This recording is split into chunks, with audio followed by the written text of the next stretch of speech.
გარემოს ეროვნული სააგენტოს ინფორმაციით უახლოეს დღეებში კახეთში კვლავ არამდგრადი ამინდია მოსალოდნელი, უქმე დღეებში უმნიშვნელოდ დათბება, თუმცა სამშაბათს, ოთხშაბათს ისევ აცივდება და მაქსიმალური ტემპერატურა 6-9 გრადუსი დაფიქსირდება. სინოპტიკოსები არამდგრად ამინდს მომდევნო დღეებშიც ვარაუდობენ.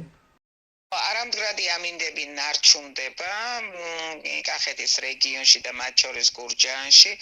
ხვალ შესაძლებელია არაფერი ისეთი უმეტესად უნალექო ამინდი იყოს, მხოლოდ 8 თებერვალს დღის მეორე ნახევრიდან ამინდი შეიძლება დღის ბოლოსკენ უფრო სწორად და ზოგან შეიძლება იყოს მცირე ხანმოკლე ხასიათის წვიმა, ცვალებადი მიმართულების ქარი, ჰაერის ტემპერატურის მნიშვნელოვანი დაკლება არ არის მოსალოდნელი, წუხელ თუ იყო მაგალითად უარყოფითი ტემპერატურები კახეთის რეგიონში, ცოტა 0-ისკენ მიუახლოვდება, 0+3 გრადუსი იქნება და დღისით დაახლოებით შაბათ კვირას, ასე ვთქვათ, ტემპერატურა 10-დან 12 გრადუსამდეც მოიმატებს.